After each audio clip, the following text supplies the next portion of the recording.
m'avoir invité pour pouvoir, disons, être la figure principale de ce 24e numéro de Buzz. Bon, tout d'abord, Michel Soukar, c'est qui? Bon, c'est quelqu'un qui a fait... C'est un Haïtien. Comme on dit, qui n'a jamais renoncé à la nationalité. Ensuite, deuxièmement, c'est un Haïtien qui a grandi en Haïti, qui a fait ses études en Haïti, et qui, aujourd'hui, est considéré comme un écrivain et comme un homme public. Écrivain pourquoi? D'abord, c'est parce que j'ai produit des textes poétiques, des analyses politiques, des pièces de théâtre, des romans, des biographies. Et actuellement, depuis près de 5 ans, je dirige la collection des textes retrouvés aux éditions C3, où je republie des ouvrages, je réédite des ouvrages d'écrivains haïtiens, ouvrages qui ont disparu de la circulation depuis longtemps, mais dont la lecture est indispensable pour ceux et celles qui s'intéressent à comprendre Haïti et les Haïtiens. Bon, comme tout le monde le sait également, j'ai écrit des livres d'histoire, plusieurs livres d'histoire sur Haïti, l'Amérique latine, la Caraïbe. Et ce que je fais également, c'est que j'ai produit quelques centaines d'émissions de radio, principalement ici à l'FM, et qui sont relayées par quelques radios de province, par quelques radios de diaspora. Donc, j'ai eu, disons de ma prime jeunesse, une militance politique à la fois ouverte et clandestine, qui m'a valu un exil en 1984 pour retourner en 1986. Et par la suite, j'ai milité pendant quelques temps dans le mouvement démocratique. J'ai été le membre fondateur du Congrès national des mouvements démocratiques. Et à partir de fin 1987, je me suis retiré d'une politique active pour entrer dans une réflexion politique, une réflexion à caractère historique. Mais à partir de la fin des années 90, et parfois je fais des interventions à la radio pour pouvoir mettre les points sur les i sur certaines questions et surtout pour essayer de corriger certaines dérives des gouvernements qui se trouvaient en place. Et des dérives, je dirais, à caractère despotique. Donc, pour aller très vite, disons que je suis donc un écrivain, homme de poésie, homme de théâtre, romancier, historien, biographe. Je suis également un éditeur. Je suis un homme de radio. Je prononce aussi plusieurs conférences à travers le pays comme à l'étranger. Et aujourd'hui, je suis avec vous. Très bien, ok. Alors, on rentre dans le vif du sujet avec certaines questions d'actualité, comme par exemple cette question qui fait la une, certainement, et c'est la question du moment, le procès Petro-Caribé dont on parle. Et ça me fait penser certainement à vos analyses en général, à vos différentes émissions, quand on pense au procès de la consolidation. Et aujourd'hui, cet éventuel procès Petro-Caribé, est-ce que ce procès aura lieu? Si on devait peut-être tenter une petite analyse comparative, pensez-vous, Michel Soukar, qu'on puisse un jour espérer peut-être assister à un procès Petro-Caribé à l'instar de ce qu'on a connu pour le fameux procès de la consolidation? Tout d'abord, ce qu'il faut comprendre, c'est que le procès de la consolidation a eu lieu parce que le président Noam Alexis voulait le procès. Tout d'abord, lutter contre la haute corruption, ce n'est pas un bluff. C'est une affaire de haute politique et c'est une affaire de volonté. Tous ceux qui ont vécu la période de 1904, quand le procès a eu lieu, et qui ont écrit là-dessus, vous diront que ce procès a eu lieu par la volonté du président Noam Alexis. Que le scandale des bons consolidés, qui avait donné lieu à des détournements de fonds, tant de la part de dirigeants haïtiens que de dirigeants étrangers de la banque, qui se trouvait en Haïti, c'était une affaire très grave. Et le président Noam Alexis a senti la nécessité de mettre fin à cette impunité qui prévalait en Haïti depuis 100 ans déjà et qui dévastait le pays. Donc c'est d'abord une affaire de volonté de dirigeants au pouvoir.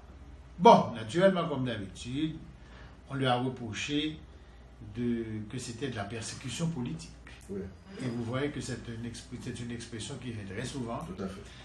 Dès qu'en Haïti, vous voulez arrêter des grands voleurs, on vous dit que vous faites de la persécution politique. Bon, ce n'est pas de jour. C'est classique. C'est classique. Mais c'est oublier que ces gens la persécutent le pays. Donc ce serait beau aussi de la persécuter une fois. Bon, deuxième chose, on vous dit que c'est une chasse aux sorcières. Donc dans ce cas-là... Ça encore, c'est classique. C'est encore classique. Donc dans ce cas-là, faudrait-il laisser les sorciers en liberté pour continuer à dévorer? Bon. Mais c'est toujours des expressions utilisées par des gens qui ne veulent rien faire et qui bluffent, et comme exactement le fait aujourd'hui Jovenel Moïse. C'est du bluff, c'est du mensonge. Il n'y a aucune volonté ici de combattre l'impunité et de combattre la haute corruption. Non. Maintenant, le procès de la consolidation a eu donc lieu. Ça a été un procès techniquement bien fait. Tous ceux qui étaient là n'ont rien à reprocher à ce sujet-là.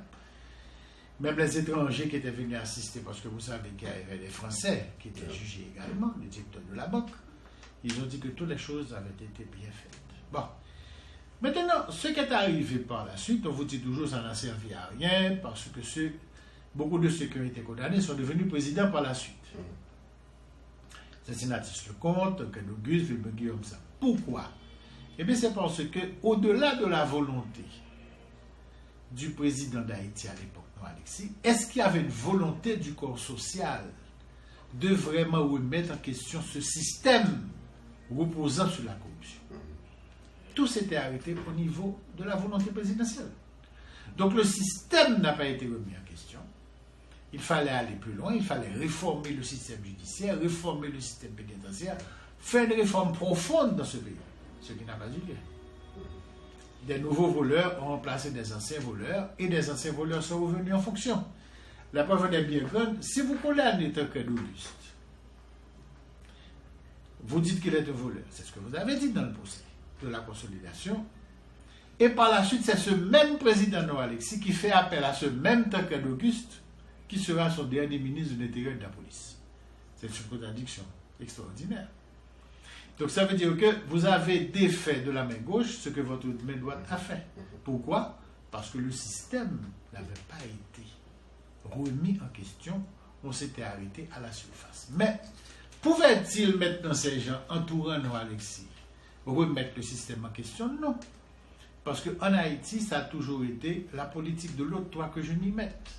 Et c'est dans ce sens-là aussi qu'ils ont quelque peu donné raison à ceux qui disaient au fond, cette démarche n'était pas sincère. C'était une démarche qui visait à éliminer politiquement des anciens compétiteurs, de façon à ne pas les laisser revenir au devant de la scène politique. Et quand vous lisez tout ce que les gens ont écrit par la suite sur le comportement de l'entourage de Noël Alexis, eh bien vous verrez que c'est exactement ce qu'il reprochait à l'entourage de Tirésia Simonsa. La même corruption. Donc, en d'autres termes, la volonté était présente là, du côté de Noël Alexis, oui. Mais ce n'était peut-être pas forcément le cas que nous avons aujourd'hui, avec une société civile qui se prononce clairement là-dessus. Quand vous voulez faire un procès contre la haute corruption d'État en alliance avec de gros bonnets du secteur privé, vous devez être fort. Noël Alexis était un gouvernement relativement fort, bien que dépendant de l'international déjà à l'époque. Mais c'était un gouvernement militaire, c'était un type qui avait pris le pouvoir par la force des armes, après une guerre civile, c'était un dictateur redouté, mais il avait chez lui un certain souffle nationaliste qui le traversait. Maintenant, il a échoué, au bout du compte. Il a, tout en réalisant le seul grand procès de la haute corruption de l'histoire du pays, il a échoué parce qu'il ne pouvait pas aller, il n'est pas allé au fin fond des choses. Okay. Le système est resté et puis il s'est renouvelé. Et comme on dit par la suite, Lecomte, Auguste et Guillaume Sam sont devenus présidents. Alors, question directe, même si vous l'avez effleuré au passage, est-ce que cette volonté, par rapport à ce que vous voyez non, il n'y a pas de volonté ici. Vous pensez qu'il n'y a pas de volonté? Il n'y a aucune volonté. Écoutez, vous connaissez un président qui raconte des charabia, disant que oui, on a éliminé combien de chèques zombies, mais qui les avait fait des zombies? Qui avez-vous arrêté? Okay. Ce ne sont quand même pas des fantômes qui ont fait ces chèques, qui les avaient arrêtés. Tout ce que ces gens disent, tout ce que ces gens font, sont en contradiction avec la lutte contre la haute corruption. Ils sont eux-mêmes corrompus. Alors ils vont s'arrêter. Okay. C'est impossible. C'est impossible. Tant que vous aurez des individus pareils en place, il n'y aura pas dans ce pays de procès contre la haute corruption. C'est évident. Donc concrètement, il y a la pression populaire, il y a la pression de... Oui, la pression populaire, la pression populaire peut aboutir peut-être dans l'avenir à un autre type de gouvernement qui, j'espère, ne va pas verser dans une politique de règlement de comptes, mais dans une politique de reddition de comptes. Okay. Et à ce moment-là, faire un procès équitable, et comme dans le cas de Noah Alexis, et deuxièmement, maintenant, aller au fin fond des choses de façon à commencer vraiment à détruire ce système qui repose sur la corruption. Et ce n'est pas d'aujourd'hui que dans ce pays, la corruption est devenue une institution. Vous êtes, Michel Soukar, est-ce que vous êtes de vous partager le point de vue de certaines personnes qui pensent que si ce procès doit avoir lieu un jour, ça ne pourra se faire avec ce gouvernement-là? Non, c'est clair. Et ce gouvernement est lui-même impliqué. Il est lui-même héritier de cette corruption. Okay. Il est lui-même issu de cette corruption. Okay. Donc pour moi, il n'y a pas de procès quel que soit, pas seulement pour Petro-Caribé. Pourquoi c'est un scandale qui a eu lieu dans ce pays? Quel procès? Non, pas avec des gens pareils. Ok, et Michel Soukar, aujourd'hui, homme de médias, écrivain, professeur, et est-ce qu'un jour on peut s'attendre à voir un Michel Soukar impliqué dans la politique? Vous voulez dire ministre, sénateur, candidat? Ou bien peut-être Michel Soukar a un poste électif, pourquoi pas? Bon, ça dépend de ce qu'on entend par politique. Moi, quand je parle de politique, je parle ça au niveau, comme tout le monde le sait, c'est dans la compréhension de ce qu'avait avancé un philosophe comme Aristote. Ça veut dire quiconque, quel que soit l'individu, s'intéresse à une amélioration des conditions de vie dans son pays et qui y travaille dans son domaine, le domaine qu'il connaît, eh bien, il fait de la politique, mais à un niveau sérieux. Il n'est pas député, sénateur, ministre, président, chef de cabinet pour voler, pour piller, pour faire du trafic d'influence. Non. Mais dans son domaine, il fait ce qu'il peut pour améliorer les choses dans son pays. Donc à ce niveau-là, il fait de la haute politique. Tout comme il ferait, je ne sais pas moi, de la haute religion, de la haute musique. Voilà. Okay, maintenant, dans le deuxième cas dont tu parles, tu sais, moi je n'ai jamais cru dans des pays où la misère, où l'ignorance sévissent en maîtresse absolue. Je n'ai jamais cru que l'on pouvait arriver à quoi que ce soit de bon par les élections. J'ai bien dit, dans des pays où la misère et l'ignorance sévissent en maîtresse absolue, il n'y a pas moyen que des élections seulement, par les élections, que vous arriviez à quoi que ce soit. Parce que les gens qui vont occuper les fonctions, pour la plupart, dans leur écrasante majorité, ce sont des gens qui vont utiliser ces fonctions pour échapper à la misère. Et à ce moment-là, ils vont utiliser ces fonctions au détriment du pays. Okay.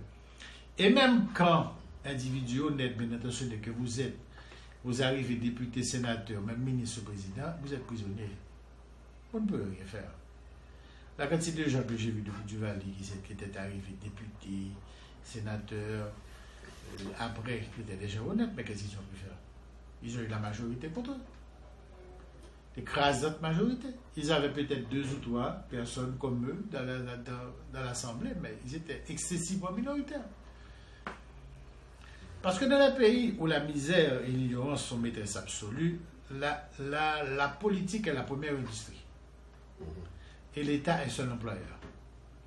Donc vous avez 1000... Industrie lucrative. Industrie lucrative, mais de la mauvaise manière, malheureusement. Donc, vous savez, à ce moment-là, 1000 compétiteurs pour un seul job. Parce que les gens ont faim.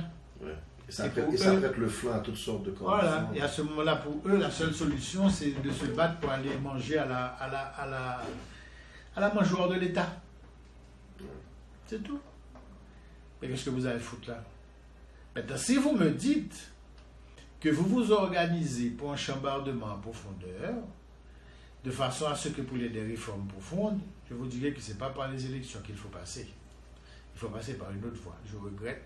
Il y a des gens qui disent ce que je dis là n'est pas démocratique. Moi, je leur pose toujours, depuis 1986, la même question. Quelle démocratie pour Haïti?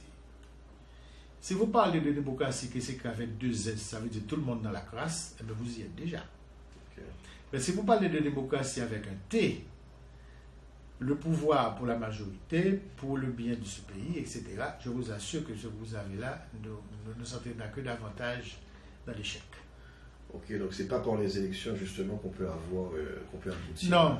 Là, il n'y a pas d'élection dans ce pays. Il n'y a que des raquettes, depuis toujours. Les forces d'argent qui bien souvent contrôlent tous les circuits dans ce pays, et c'est un argent la plupart du temps sale, qui fait par le trafic de drogue, la corruption administrative, la contrebande, etc. Vous n'avez qu'à prendre ce Parlement. À 95%, c'est un repère de drogue dealers, de contrebandiers, de voleurs, dans ces voleurs de l'État. Vous voyez ce que ça donne. Quand vous voyez cet exécutif qui est là, qu'est-ce que ça donne? Donc c'est pourquoi je disais à quelqu'un, quand vous prenez un notaire, vous le faites Premier ministre. Il a peut-être des bonnes intentions, je ne parle pas d'individu, mais quelle est la fonction de notaire? Dans tous les pays du monde, c'est quelqu'un qui est au service du système, qui est au service des propriétaires, présents et futurs et passés. Vous allez demander à cette personne de changer un système au dépend duquel il a vécu pendant 30-40 ans de sa vie. C'est impossible. Vous ne pouvez pas lui demander de ça. À ce moment-là, vous lui demandez de se suicider? Non, il ne peut pas. C'est une façon de nous dire que là, vous n'êtes pas du tout optimiste. Hein? Vous ne pensez pas que... Bon, moi, je n'ai jamais posé les problèmes en termes de pessimisme et d'optimisme. Je vois les choses telles qu'elles sont. Si mon pile fatra, ils sont pile fatra. C'est pas une photographie, c'est pas appareil là pour changer non bouquet fleurs. Son pile fatra, point. Et c'est un symbole. Haïti aujourd'hui est un pays fatra. Ça veut dire vous marchez partout, vous voyez l'état des rues, et vous voyez tout même en termes, je dirais, malheureusement humains. Tout le Parlement, l'exécutif, au trois quarts, c'est habité par des fatras. Ça veut dire que vous avez des gens qui ont des costumes, mais pas de monde là. Pas de monde là. Pas de monde, pour la plupart. Quand je de toi, qui plus ou moins ont volonté, mais ils sont noyés. De même que dans l'État, vous avez des fonctionnaires qui sont compétents. Vous avez des gens qui veulent travailler, qui aimeraient travailler, mais qui passent des autres, qui se soucient de ça. Jamais de la vie. Si mon n'a travaillé dans nos ministères, chaque ministre qui vient, il va pas chiter des bureaux ministères qui étaient là avant, non, pas pour la même machine avec, parce que je pense que on regarde des bureaux, on regarde la machine, il va faire l'État dépenser un paquet de com pour changer bureau, pour changer machine, ça paye ça au coût de volume com. Qu'est-ce qu'on paye nous-mêmes même? C'est taxe qu'on paye. Et aujourd'hui, vous êtes réduit à un pays contrôlé par des gangs. Quand il y a là, on va arriver non pour ça continue comme ça, même pour entrer la carte, on va négocier à gang. Pour vous même plus circuler dans ce pays. C'est le résultat de la corruption. C'est le résultat du fait que vous n'avez jamais eu aucune politique vraiment pour combattre la misère, pour combattre l'ignorance. Et puis, nous avons privilégié deux choses, la violence et la corruption. Des bonnets besoin à fort. Ou cherchons macoute, ou cherchons attaché, ou cherchons chimère, ou cherchons chef pour régler le barreau. Et puis il n'y a aucune règle, il n'y a aucun principe. Et puis le pays a dérivé côté il y a là. Et puis on y a là, ou même avec, pour nous, le Saint-Marc sont tête chargées, pour nous, le Cap sont tête chargées, pour nous, le Caille sont tête chargées, pour nous, Jacques Bel sont tête chargées. Parce que n'importe qui a deux vacances avec, il bloque route là. Et puis nous avons une spirale côté que qu'on y a là, son cercle vicieux, on en sort pas. Et puis maintenant, tous les investissements qui ont été consentis s'effondrent. Et pour qu'on paye cap disparaît. Et bien pendant ce temps, on a chef police, ou un ministre qui a circulé dans une machine, vite filmé, qui a bossé dans la rue, l'argent, c'est au cap payé. Et puis on gonfle sur un crapaud qui veut se faire au plus aussi gros qu'un bœuf. Et puis rien. Mais à la lumière de tout ça, Michel Soukar, avec un tableau aussi sombre, on a vu, on a assisté à des événements les 6 et 7 juillet. Et d'aucuns disent que 6-7 juillet, c'est ton petit jouet que à la lumière de tout ça dit là, que nous avons un éclatement social certain, mais vraiment certain. Bon, qui j'ai historien, ouais, tu sais, quand tu étudies les événements historiques, c'est comme le géologue. Il n'est pas qu'à prédire qu'il a bien tremblement de terre, mais conditions réunies pour tremblement de terre fait quand même. Que le fait matin, que le fait dans 50 ans, mais la fait quand même. Dans le cas d'Haïti, c'est le même là tout. Pour nos situations économiques, sociales et politiques, côté dans 27 750 km², où on surpopulation, où un pays qui est érodé, mon apon petit son roche qui dans le soleil, mais pas arriver là, on va manger l'autre. C'est évident. Il n'y a pas qu'à le Chili encore, il n'y a pas qu'à le Brésil. États-Unis viennent très, très fermés. République Dominicaine a pour fouler, le Canada est là. Arrivons là, il faut genre. Donc c'est ou bien mieux de pas manger l'autre, ou bien le chaos, ou bien il a décidé vraiment fond bagage pour changer le pays. Sauf que le chaos, encore une fois, international là pour obliger d'intervenir. Bon, mais il ne va pas l'occuper ou dans le sens, je sais qu'on fait en 1915, occupe, ça veut dire ramasser fatra pour vous, il fait égout pour vous, il fait l'hôpital pour non, pas comme ça. L'avenir, la mettre au minimum d'ordre, et puis la cherche on qui semble le remettre encore. Bah, et puis la même comédie recommence, et puis la réclater encore dans 30 ans. Bon, mais maintenant, ou bien, deuxième bagaille, Haïtien récit, bon, nous c'est moun nouye, nous pas des bipèdes, la PC ils font bagaille pour nous si nous ka sorti pays. Pour nous bon côté nous ka vivre, parce que qu'on y a là, nous n'avons pas porcherie. C'est non pas cochon, on a vivre. Mais bon, équation qui est très difficile, Michel Soukar. On a vu la République voisine, justement, qui était par son période, côté que la situation était compliquée, mais à un certain moment donné, les secteurs, chita ensemble, ils disent qu'ils n'ont pas qu'à aller plus bas que ça. Et c'est ce qui leur a donné justement ce pays que nous avons. En 1994, nous avons fait une émission dans la Radio Signal FM qui était passée en pile côté, qui fait bruit à l'époque, qui était la bourgeoisie dominicaine et Haïti. Je t'explique un bagage, je ne pas une comparaison très simple pour me résumer. Bon, c'est une émission de tenté. Différence entre l'élite dominicaine et l'élite haïtienne, c'est que premièrement, c'est vrai, ils aussi volé, tous les deux aussi volé. Bon, l'autre bois a quand même plus volé. Mais l'autre bois, il a bien volé conscient. Bon, ici, à son colonne, volé inconscient. Voler conscient, ça veut dire. Voler conscient, ça veut dire que son nom, la travail pour le faire quoi, pour le voler, mais il consiste que côté la vive là, il faut qu'il y ait une bonne route pour rouler. Il faut qu'il y ait l'hôpital, c'est malade pour la coucher là-dedans. Il faut qu'il y ait une bonne école à l'université pour petit lit. Ainsi de suite, parce que c'est là la vive, et c'est là l'entente vive. Bon, ici, là, avec la gros 4x4, il y a une vide fumée, il y a pas de blindé, mais là, il y a une route cabrit pour la Cali. Et autour de la Cali, il monte un numéro. Et puis là, il ferme la Cali, c'est comme s'il était changé de pays. Mais le bien que s'il y a une crise cardiaque, distance pour aller venir chercher pour la Miami, parce que c'est pas l'hôpital qui a pris bon ici à vrai. Même tout va faire confiance, il va mourir. Oubliez ça. Donc ça veut dire pas de conscience. Il y a un problème de conscience qui est grave ici. Moi-même, d'accord, on est capable, il faut faire comme. Oui, il faut faire comme. Mais bon Dieu, si je fais comme, c'est mon cas vivre bien.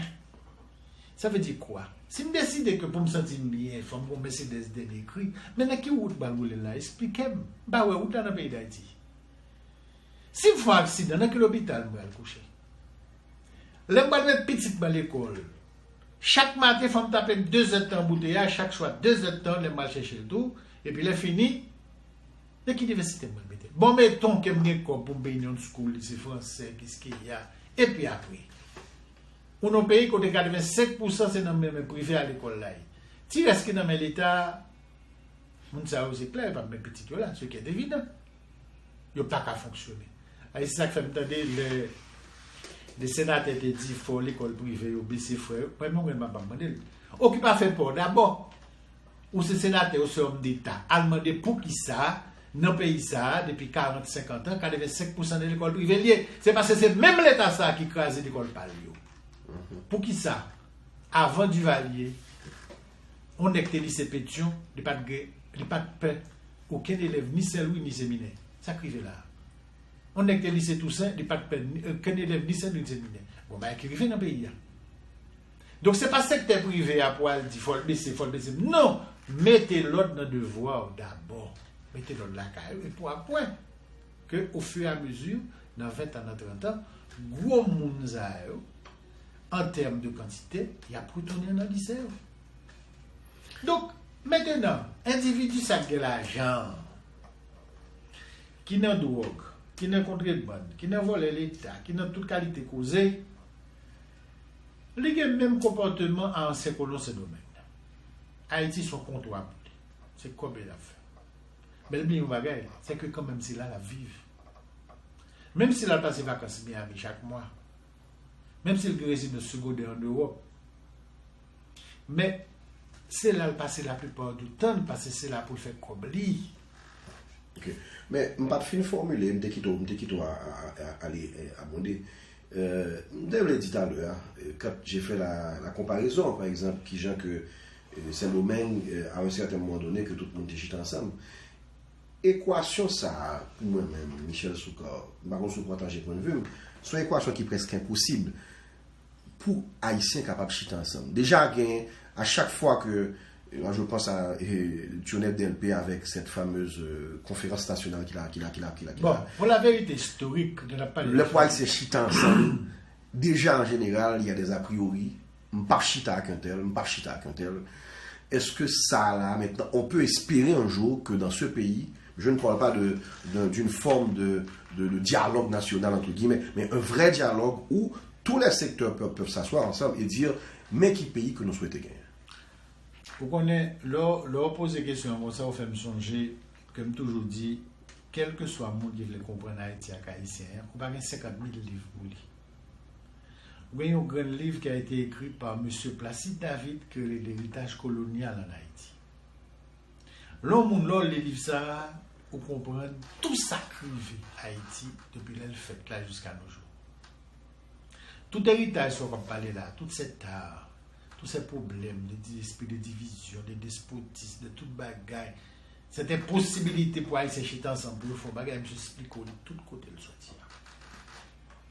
Et on apprend nous compte que ça n'a payé, c'est ça où il est le poids d'une culture en grande partie négative et qui sortit de l'héritage colonial esclavagiste et qui fait que donc même comportement que ce domaine Haïti son côté qui est en fait comme l'État seulement joue à côté de le faire pas et troisièmement Haïtien pas vraiment méfier de lui avec une équation comme ça qui sortit depuis la question coloniale esclavagiste on va un pays au bon côté on va piller et pour pas qu'on oublie moi avant un mec battre l'estomac pas de ça dans la pétition ne soit pas peut-être ensemble non parce que des bons projets société ils te mettent tête ensemble parce que pas de retourner dans l'esclavage.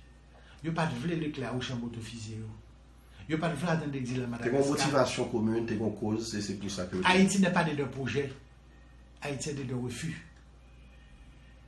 Le refus de retourner en arrière. Mais pas jamais de aucun qui a un projet de fonds société pour vivre ensemble. Ce n'est pas vrai. Et c'est ça notre pays jusqu'à présent. Ou pas jusqu'à présent, tout Haïti, c'est pas un problème. Depuis un problème à X, ils mettent ensemble pour craser X. Mais aussi de finir craser X, ils ne vont pas foutre ensemble pour faire leur bagage. C'est pas vrai. Son bagage qui est dans la génétique pays même. Et c'est pourquoi, je toujours dis au monde, si vous voulez comprendre Haïti, c'est deux bagages qui expliquent. C'est dans qui moule historique nous passons, et Placide David explique bien, et qui type d'homme que moule ça après la coucher. Ça, c'est l'aspect anthropologique. République dominicaine n'a pas passé dans le même moule là.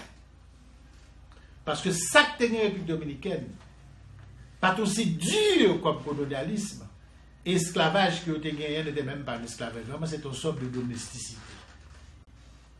C'est-à-dire que le violent système qui est gagné ici, c'est un bagage infernal. Et il fabriquer un type d'homme qui dit ah non, on ne va pas retourner dans ça. Après 10 ans que l'esclavage était aboli, ils sont tous en action, etc. Et que les gens n'ont pas de voyer le clé au chambour pour faire retourner dans l'enfer, pour nous dédoubler. Ils ne doivent pas retourner là. Mais si on n'a pas fait de retourner esclavage, déporter officiers noirs à Mulat, Alvo d'exemple Madagascar, ni fusion ni disparaître. Haïti pas de fait. Tout le monde est d'accord, peut-être français. Et on est d'accord. Donc Haïti n'est pas né de projet, non. Pas jamais de projet. pour vivre ensemble dans un pays qui est d'accord. C'est pas vrai. Haïti est né de refus. Point. Ok, et ça a tout bon opportunité pour cette transition, mais moi aborder avec un aspect qui a un rapport justement à l'histoire même. Et peut-être que nous regarder le président Jovenel Moïse il avait toujours manifesté, il a toujours dit lors de sa campagne électorale qu'il devait rétablir les forces armées d'Haïti. Et comme de fait, nous avons une force armée qui rétablit là. Mais est-ce que vous-même, en tant qu'historien, à la lumière de tout ça qu'on va suivre, on va regarder, ou optimiste quant à un rétablissement, mais je veux dire, plein et entier, d'une armée comme celle que nous connaissons dans le temps? Vous ne connaissez pas de secret de fait pour là. Dans tous les pays du monde, à n'importe quel moment de l'histoire, les armées ont été créées pour défendre et conquérir des marchés, des territoires où se trouvent des êtres humains qui ont besoin de produire, de vendre, d'acheter, de consommer. Ça, c'est la première chose. C'est ça que fait l'armée. Ils ont demandé à quelle fin? Ils ont les faveurs. Quelle est la mission? Et en fonction de la mission, à qui j'en vais équiper, qui j'en vais former, à qui comme, à qui monde. Dans le cas d'Haïti, qui marché n'a pas défendu? Il faut qu'on commencer par créer ce marché, ne pas produire rien. Depuis 1986 que le site de l'ATO a ouvert ce pays par le néolibéralisme aux produits étrangers, surtout américains. Production nous fait toute structure de production nous disparaît. C'est ça qui arrive que de 5 gouttes pour $1, vous passez journée à 72 gouttes, 74 gouttes pour $1. Parce que vous ne pouvez pas produire encore. Et vous ne pouvez pas produire, vous ne pouvez pas vous revendre, pas $1. Un goulot de péri, 2 chômage enragé, 3 exode rural, mon pays fini. Et c'est parce que ces messieurs n'ont pas une culture de la pensée économique haïtienne. Parce que depuis les années fin 19e siècle, les gros économistes haïtiens qui étaient Hannibal Price, qui était un livre que les études sur les finances et l'économie des nations, qui te dit que joue que nous avons notre type de politique ça, qui en 1986 militaire avec les sites d'Ato pour le fou et pays, joue nous très la donne et que nous pas parés. Parce que pas de échange possible, ou pas produire grand chose. Ou pas qu'à faire ça avec un pays qui a une masse bagali même que la produit, qu'elle a besoin de vendre. Ou 20 balles, la bois. Je t'ai dit ça. Je dit, je ne fais ça, le pays a disparaître. C'est fini. Mais comme ce sont la plupart des dirigeants ici ont été des gens aux ordres, ils ont fait, ils ont déjà mes conséquences là. Après 32 ans, nous n'avons plus de pays. L'État n'a pas même les ressources pour mettre l'autre là, pour nettoyer la huile. Comment? Maintenant, l'autre dit, moi, j'ai besoin de faire l'armée. À qui ressources, à qui monde pour faire quoi? Aujourd'hui, nous sommes devenus une province commerciale de la République dominicaine. Alors, on va le faire. On va le faire l'armée pour faire ça. Pour veiller les frontières, pour dire dominicain, pas passer. Bon, pour dire dominicain a l'armée, c'est des côtes des frontières. Il y a des dizaines de points que produit la portée par contrebandicite. Et il y a tout un pan d'industrie là, c'est pour Haïti qui a fonctionné, parce que pas quitter Dominique pareil, ils ont mangé pour du sable. Ces produits sont de la merde. Et nous consommons la merde dominicaine. Et on a un bon dirigeant politique, pas seulement militaire, il ne faut pas rendre seulement les militaires responsables. Même là-bas, la seule tournée en 94-95, ça le fait. Jusqu'à 94-95, Haïti a un minimum de production. Même dans poule, pour ça, pour les Amori, tout le monde disparaît pour ça. Parce que là, ici, tourné là, l'équipe américain vient laguer sous Wafla, là, fait dumping.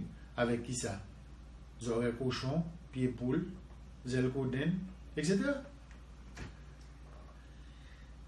Haïti est un pays, c'est comme Joseph dans la Bible, vendu par ses frères.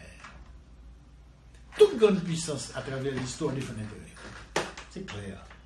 Soutenant place, on a fait même bagarre. Bagarre, rien pour me reprocher, ni américain, ni français. Même pour me reprocher, Haïtien, pas qui vendent tout à travers moi. Vous comprenez? Et c'est la raison pour laquelle, là où est dans l'histoire, il y a des peuples qui réagissent violemment, c'est colère ça qui a accumulé. C'est trahison ça qui est capable d'accepter. Du genre. L'on sacré de Lavalas là, c'est la plus grande entreprise de trahison de l'histoire politique contemporaine haïtienne. Sous base, l'on regarde sous base promesse Mounza a été monté. Comprenez? Avec ça au fait, son trahison extraordinaire. C'est tout le contraire. Naturellement, ils sont devenus riches. Mais ça n'a pas empêché que les prévalent la mourir. Pas mon chambre l'hôpital qu'elle a fait pour la mourir là-dedans. C'est nos corridors d'acheter la mourir la boule. L'histoire bonne mémoire, tout, il puis nous. Tout. Mais il a enrichi des gens dans ce pays. Il y a toute une oligarchie financière dans le pays. Ça, c'est les prévalent qui enrichissent. C'est même mon sorte d'où. Yo pito pedi à peuple là qui réussit son peuple là. Mais peuple là de fatra. Yo même qui boit la boule. A oligarchie ça que yo créé. Appréciation de Michel Soukar sur le fonctionnement de la presse de nos jours. Et la presse et son indépendance, parce que dans tout ça que nous avons dit là, et presse lui-même, et dont vous faites partie, ils ont un rôle fondamental pour jouer, mais fonctionnement presse avec particulièrement indépendance, qui appréciation Michel Soukar vient de lui. Mon cher, ça me capable de dire, c'est que la presse a joué un grand rôle dans l'histoire politique du pays. Et malheureusement, pendant la génération maintenant, depuis la période 73-74, sur le Côte du Valier, avec Radio Haïti Inter, le petit samedi soir, pour essayer de libéraliser la parole. Tout est venu de là. Pour essayer de se débarrasser du carcan de la dictature. Il y a des gens qui payent le prix fort. Le tueur Gaston Raymond, le disparaît ici qu'elle a belle, elle me dit au gouvernement du Valier. Après ça, une arrestation, bastonnade, torture, exil. Mais, si Mounza vient aujourd'hui là, qui mourit, et qui vivant, les regardez, sa journée aujourd'hui là, les soi-disant journalistes vedettes, journalistes politiques, fait de lutte ça comme héritage. Ils sont prostitués. C'est-à-dire qu'on marche un micro en pilier. Et bien, moi, je ne sais pas ce que ça va faire. Parce que journée aujourd'hui, là, on peut compter sur les doigts d'une main. Et pas même quoi besoin de doigts d'ouette. Donc, une mère qui journaliste soi-disant vedette, qui a fait une mission politique, qui n'est pas corrompu. Ça fait même son jour, le ministre de la Justice, c'était ce Préval, qui était ouvert un dossier l'ONA. Ça se arrêté directeur l'ONA comme corrupteur. Je suis un journaliste en interview. Je dis, il a ouvert le dossier l'ONA, il a regardé, non négli, ouais. Si vous l'arrêtez, mon cher, au grand pile côté de top féminin.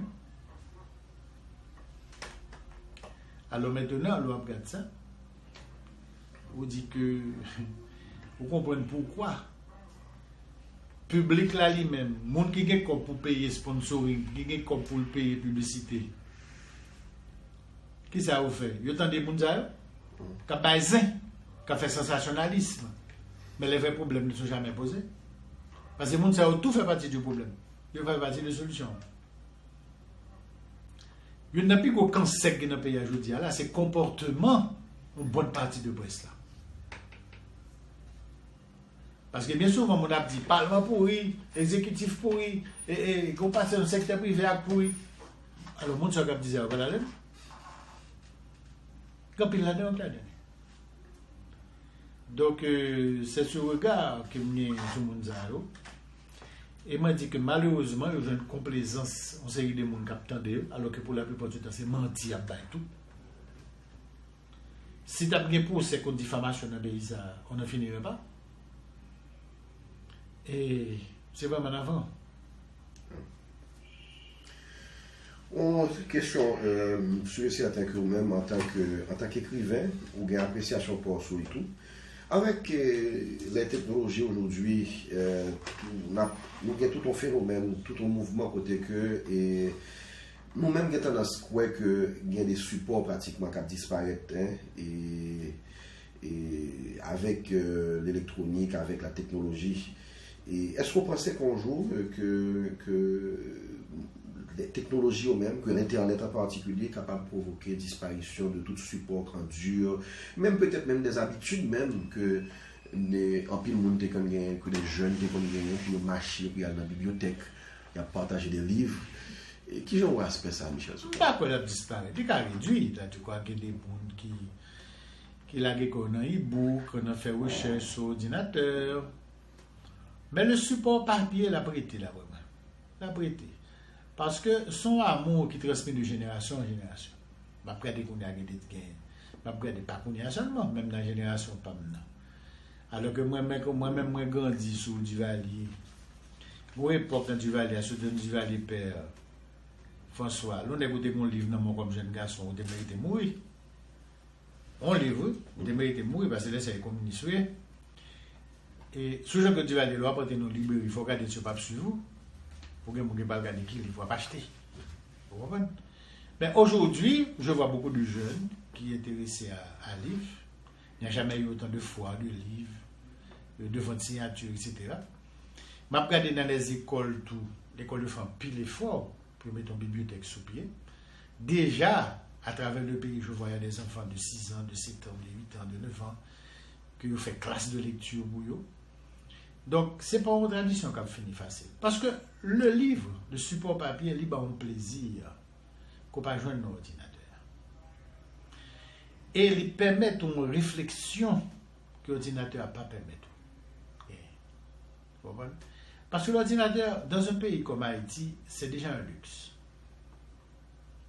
Pour mon gagner un ordinateur, ou même pour mon déplacer pour une tablette, pour être capable de chita, pour lire.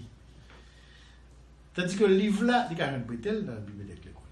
Il y a nos amis prêté. Il a coûté beaucoup moins cher qu'un ordinateur comptable. Mais, tous les deux ont bien place. C'est tous les deux ont bien place. D'abord, en termes d'espace, là, bon, parce que l'ordinateur est capable de stocker des quantités infinies d'ouvrages. Mais on a toujours des mondes qui sont attachés au livre. Parce que le livre permet la concentration est à la base de la réflexion. Et il n'y a pas de culture sans réflexion. L'histoire des catastrophes naturelles, Michel Souka, ça peut-être que nous ne pas rentrer dans trop de détails, parce qu'en tant qu'historien, ou même ou une grande connaissance de ces grandes catastrophes qui ont marqué l'histoire de ce pays, des catastrophes certainement qui ont eu même un impact sur le cours même de la vie politique. De la vie de cours? Oui. Parce que la politique n'est que condensée de tout ce que nous vivons, économie, sociale et tout. Bon, je suis capable de dire que vous connaissez Haïti, notre pays, l'île d'Haïti, et petit bout de panon, la République d'Haïti. Malheureusement, il y a à la fois ce passage cyclone, qui est sur route. Sur route cyclone, tu es en Afrique pour traverser là, pour aller sur le continent américain, il faut le passer dans le corridor noir. Deuxièmement, nous sommes plaques. Nous sommes une plaque, une petite plaque qui coincée en plusieurs gros plaques. Ce qui bat une zone qui est sujet à des secousses sismiques. Et troisièmement, l'objet de morphologie Haïti, son formation morphologique crasée. Tout côté dans le corps pays a traversé par des failles. Par un côté, par des failles. C'est-à-dire, après 12 janvier, il y a des gens qui disent au plateau central, pas jamais, complètement, t'aimes pas l'acheter tel là, et puis, prix de plateau central monter mais hauteur. Mais ces gens-là ignorent que dans l'histoire, simplement, t'es écrasé déjà. Par un côté, par des failles dans le pays. Il y a des côtés failles là, tout droit, t'as une faille dans le nord. Il y a des côtés, qui fait bout à bout de congé domino. C'est failles qui sont depuis au large de Tiburon, qui arrivent là, qui traversent Port-au-Prince, qui arrivent ici dans le Dominicain. Et il y a une autre faille qui traverse le plateau central, au bon côté. Bon, il y a des côtés qui sont l'homme déjà, mais le bon secousse. Les moins légers des petits disent, mon cher faille, ça nous pas le connaître. Pas le monde qui te connaît. Il y a une faille qui était dans la zone, ça veut aujourd'hui, le Baoïko.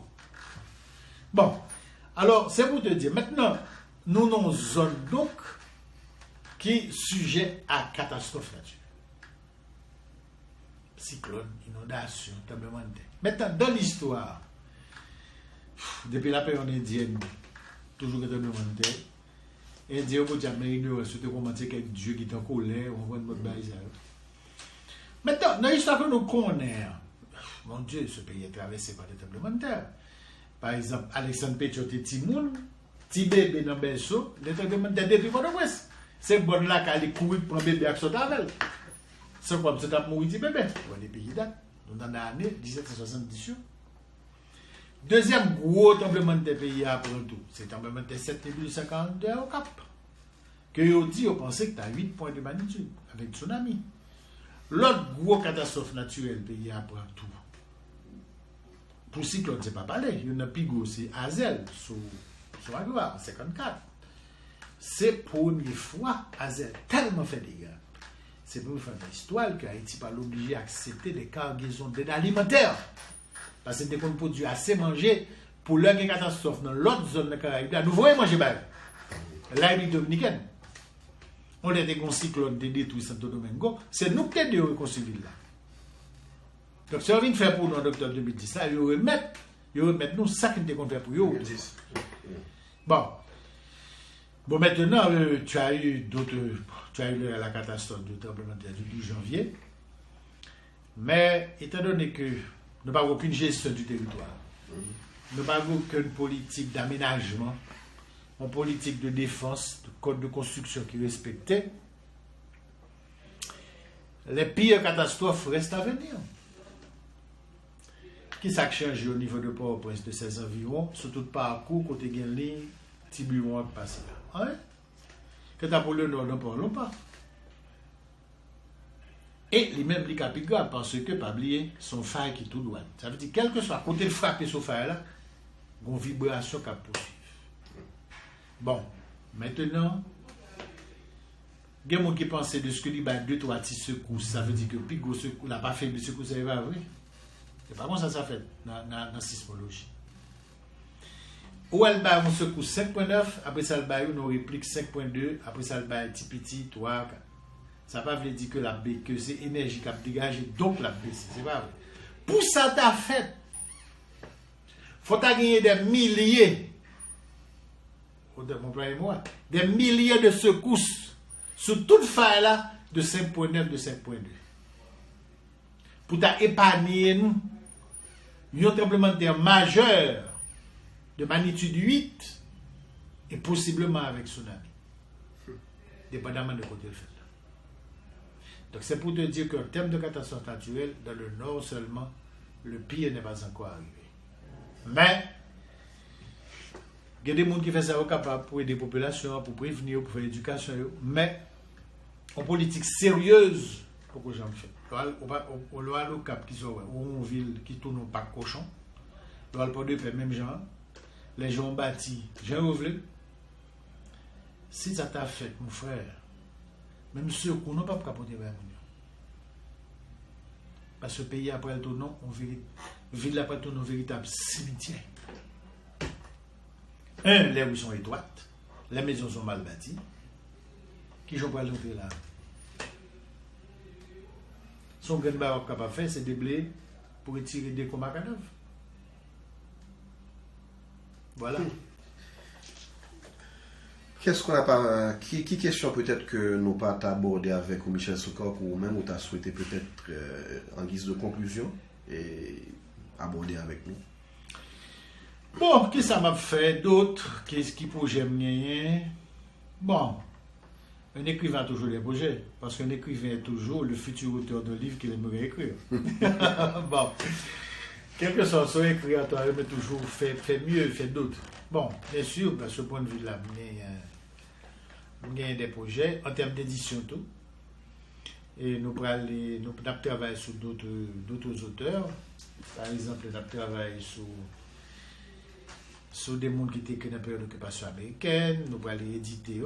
Parce que les collections que nous créons, les collections textes ouverts, sont collections qui gagnent, comme on dit, le but de remettre en circulation un paquet de livres qui disparaissent de la circulation depuis longtemps et mettre sous forme de livres toutes des études qui étaient faites dans des revues, dans des journaux, des années 20, des années 30, des années 40, qui étaient pourris sur les tiroirs des bibliothèques, sur les rayons des bibliothèques. Et c'est des études qui sont encore très très utiles.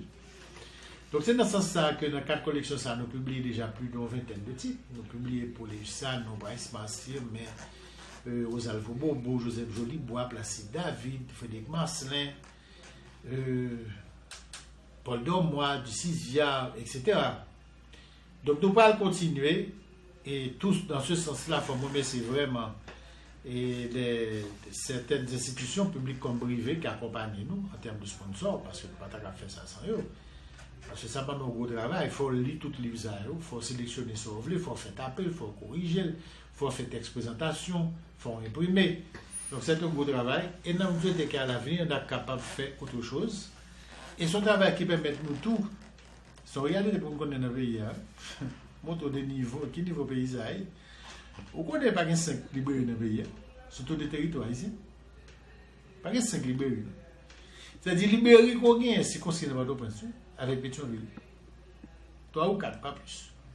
Ce qui fait que lorsqu'on sort un livre qui est censé t'intéresser, disons les écoles, avec le public là, il faut prendre le livre, il faut faire le tour d'Haïti, à chaque fois. Pour aller voir les directions d'école, pour aller voir les radios, pour aller voir les journaux, si ça existe.